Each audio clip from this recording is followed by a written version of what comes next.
What's up, everybody? It's Zach from Zach's Hockey Box here, and today we are finally getting around to this video I've been wanting to do for a little while. Did it, I think it was like a year or two ago. I did like my top 5, top 10, whatever it was. Young guns I was looking to hunt down are worth holding, I think, long term. My opinion, obviously, I think saying this, it's my opinion of rookie cards that I think could be good pickups while they're not super expensive. Even though one of the ones on the list is still decently priced at this point, but that's what I wanted to do. Again, more updated version. So the last year's set to this year's sets, that's what these young guns are from. There will be no goaltenders in this list. Those will be, I'm thinking, another video. You know, there's not as many goaltender rookie cards that are, it's hard to get like it's easier to narrow that down to a few because there's only like 3 or 4 I would say that are really worth picking up at this point. But you know, defensemen, forwards, all that stuff, a lot more of them out there, a lot of big name rookies. So I want to narrow it down. Obviously, just going to say right here, Connor Bedard is not going to be on the list because everybody knows everybody wants Connor Bedard. Everybody wants the card, and yes, he is going to be worth the hype. Just seeing what he's already done. You know, he's been out with the fractured jaw lately, so I'm kind of disappointed to see that. But even with that injury, he's still well above everybody else for the Calder Trophy in points. The kid's going to be worth getting the cards. So his young gun, yes, he's going to be one to hunt. I will be opening blasters here. We will be trying to get some Connor Bedard young guns, but everyone knows about his. Everybody knows go get the Connor Bedard young gun. So these are going to be my top 5 that I would say I'm going to try and pick up myself, and ones that I would say, yeah, pick up. They probably wouldn't be bad ones to go after and hold. And definitely let me know in the comments below other ones you would want to maybe throw in there, honorable mentions, or ones that you like, which ones you wouldn't necessarily go after. Because I know my last list I did was Pablo Francouz is one that some people mentioned they weren't sold on, and yeah, they were right. He definitely didn't quite live up to the expectations. Probably did his, his career is probably down at this point. But overall, I think the list did pretty good last year. Their last time we did this, so let's try and get this one done. All right, so we have an honorable mention, just because I really wanted to mention one, because everything else I have is actually from prior to this year. But this one, Connor Zary for the Calgary Flames. He does not have a young gun out, I believe, yet. I did do a little bit of research before this to see which sets they were all in, and I couldn't find his. I believe his should be in Series 2 coming out in February and March. So February, I believe, is the release of the hobby boxes, and then March, the first week or 2 of March will be the release of the actual blasters for Series 2 of this year, which will be the Connor Bedard hunting times. But Connor Zary has been doing great for Calgary. His stats are, he's 39 games played this year, 10 goals, 13 assists, 23 points, but he's also a plus 14 on that team. So a team that's been struggling outside the playoffs right now, he has been a very good part of that team in their bounce back, and they're moving up the standings of where they are currently. Like, yes, they are below the playoff line, looked a lot rougher to start the season. So Connor Zary, I think, is going to be one that's going to be pretty popular for this this Calgary Flames team going forward. Especially he's been on the line with Nazem Kadri, and I can't remember the third member of that line, but he looks pretty good. So Connor Zary, when he comes out, like I said, should be hopefully this Series 2, this year's Series 2. That would be one that I'm going to be hunting as well with Connor Bedard. Number 5, so official top 5 here. Kirill Marchenko. So he is a Columbus Blue Jacket. He's played in 47 games, 15 goals, 10 assists, 25 points. He's a plus 6. So some of the other players I was looking at on this list, like Adam Fantilli, I think is going to be a great one as well. He's just stats aren't quite showing it, and I feel like Adam Fantilli is a high enough draft pick where people are going to kind of want him anyways, like Leo Carlson, another bigger name.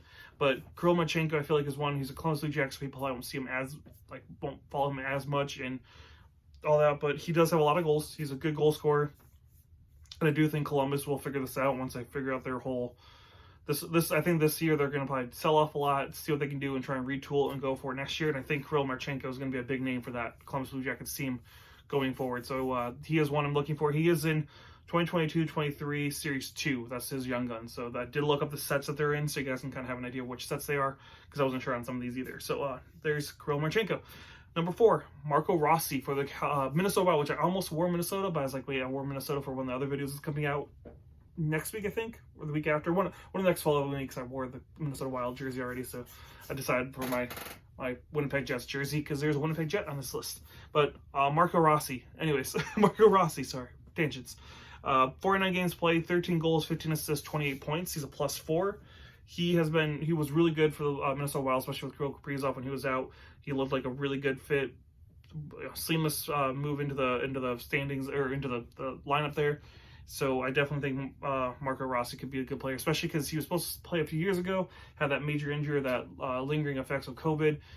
lost all of like a season there, and then he came back and he really fit in this year. So I think Marco Rossi going forward is going to be a really good young talent for that Minnesota Wild team. So it's going to be interesting to see how Minnesota does, especially I know they're once this massive like cap hit for the Zach Parise and Ryan Suter contracts are up. I think this team's going to be really good going forward. They have a lot of good young talent there. There's another defenseman that almost went on there. Brock Faber almost got on this list. So there's a lot of good young players there in Minnesota that I think can make this team really good once they can actually have some more cap relief once they're not paying out tons of money for those contracts they bought out. Next up is going to be number 3. That is going to be why I'm wearing Winnipeg, Cole Perfetti. So Cole Perfetti, I pulled on this channel.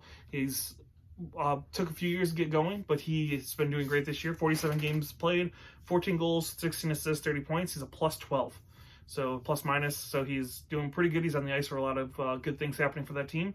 He is in, Marco Rossi is in 22-23 Series 1, by the way, so give you a heads up. Cole Perfetti is in 21-22 Series 2, so he's the oldest one on the list is this Cole Perfetti one, but he's looking like he's starting to finally round into form and become that top draft pick that the Winnipeg Jets had him picked for. So Cole Perfetti looks pretty good this year. I'm excited to see what he can do long term for this team. I've been a Winnipeg Jets fan for a while, so kind of excited to see what they can do. And I know a lot of people don't like this jersey, but I do like it, especially because it's a Josh Morrissey, and I got it for dirt cheap. And yeah, but always been a Winnipeg Jets fan, so excited to see what this team can do, especially with Cole Perfetti, hopefully being one of those longevity pieces for them. Next up will be number 2, which should be no surprise to anybody here that he's on the list, Matt Boldy for the Minnesota Wild. So there's 2 Minnesota Wild on this list. Matt Boldy has 42 games played, 16 goals, 17 assists, 33 points, which is the highest of the list for points. We saw, again, Connor Bedard's way above him. But Matt Boldy, he's also plus 2. So really good forward, I think, for Minnesota Wild. I think he will be a cornerstone piece of this Minnesota Wild team going forward. So you're going to have like Kirill Kaprizov, Marco Rossi, and Matt Boldy will probably be your big 3 up front, big 3 names. And then they'll probably fill in veterans and maybe some rookies to help with that, but I think those will be your main 3 Minnesota Wild players going forward. So Matt Boldy, I think, is going to be a really good player, really good young gun to try and hunt down and hold on to for a little bit and see how he does. So again, I'm not saying he's going to be worth like hundreds and hundreds of dollars, but I think they're not bad holds. These are all players I don't think are half bad holds right now. So Matt Boldy, and he's in 22-23 Series 1. So if you guys are looking for those guns, and then the last one. So my number one hunting at this point is Wyatt Johnston for the Dallas Stars. So Dallas Stars, again, have been a really good team, especially Jason Robertson. If you guys have been viewers of the channel for a long time, been a Robertson fan for a long time. So Wyatt Johnston coming into the scene last year, doing really good. This year he's got 49 games played, 14 goals, 18 assists, 32 points. He's a plus 2, but he has been a really good goal scorer for the Dallas Stars last 2 seasons. So I do think he will be one of the main cornerstones of that franchise going forward here and possibly help them get to another cup final run or maybe even a Stanley Cup at this point. But yeah, Wyatt Johnston, really good player, and he's in 22-23 Series 2. So I haven't opened a lot of Series 2. I was realizing going through this list, I'm like, yeah, there's a lot of these I have not had much of a chance to pull, so I gotta really crack down, maybe open up some Series 2 from last year, because there's some good young guns in that set. But yeah, those are my top 5 right now for the young guns to kind of look at and maybe hold for the future, see how they do. That are not, like, again, Connor Bedard, Adam Fantilli, Leo Carlson. So like the big top 3 draft picks, the big names everybody's hunting.